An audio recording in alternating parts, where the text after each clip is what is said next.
while you were out looking for Bigfoot, we were out exploring the possibility that a man actually had an encounter with an alien in the woods. And that he hit this alien on the head and took it home.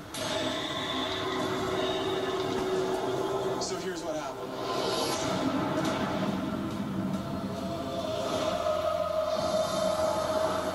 Guys, so here we are in Snoqualmie Pass. It's about 60 miles outside of Seattle to see Dr. Reed. And a lot of people believe his story.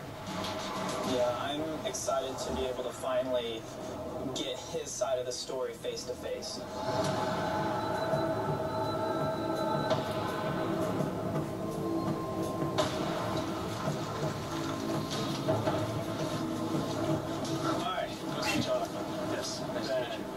Thank you so much for inviting us up here. This place is gorgeous. I appreciate it. Yeah, and we're actually pretty close to where the incident took place. Yes, you're probably 300 feet away. Okay. And this is exactly the way it was, right here. Can we walk the same path that you took, and you can show us exactly where it happened? Okay, we can start down this way. Great.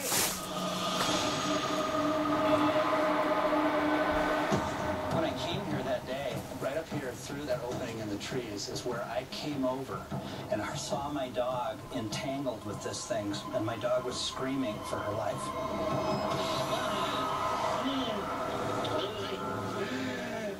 And within seconds, this thing grabbed her head, her jaw, and ripped her head right in half, tearing her backbone completely out of her body. Blood, tissue everywhere. The remains of my dog were nothing but white ash on the ground, where it hit the ground and it was just ashes. And so I didn't think, I didn't have any logic, I just wanted to kill it. So I hit it as hard as I could with this branch. And right at that point, I could see that behind those evergreens there was a black-looking shape. And it was 3 feet off the ground. Nothing underneath it. Didn't make any sense. I tried to find logic in the moment. I couldn't find any. Tell me where the point of it was. Probably about where you are. Okay. It was 9.5 feet long, 2.5 feet thick, and 3.5 feet wide. What led up to this footage that we saw? I literally circled the body on the ground and brought the camera around, and I had the camera down almost between my legs. And the reason was is I kept falling down. I kept throwing up over the top of the camera, over the side of the camera. When did you decide that I'm taking this with me? I thought, what I have imagined, it cannot be true. And so I picked it up and I drove back, and then I brought it in my house, put it on the floor, and got the video camera and photographed it.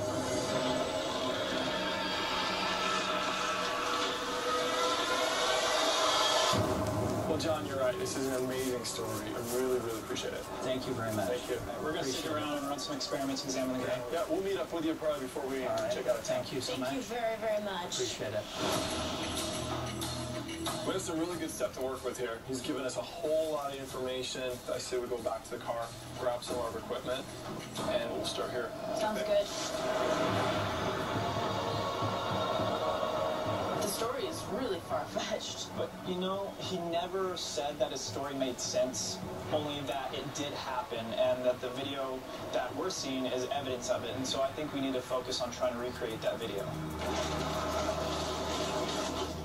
All right, guys, here are our materials. We're going to build an obelisk and an alien.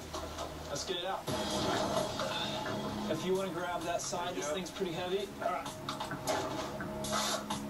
You know what I find really hard is that this guy sounds so genuine when he tells this story. He's been telling this story for over 14 years now. Well, that's true. He's had time to rehearse a script if that's the case. Thank you.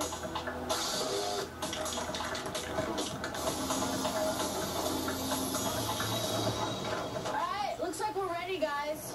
Okay. Ready? Yep. Go. With all my obelisk building experience, I'd have to say that this is one of the better ones. Yeah, this is actually looking really good.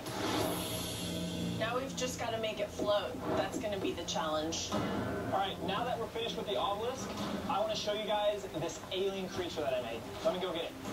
Sweet. I'm really looking forward to seeing this. I wonder how close we got to the original. All right, here he is. Take a look. Our very Wow. own alien That thing is creature. really creepy.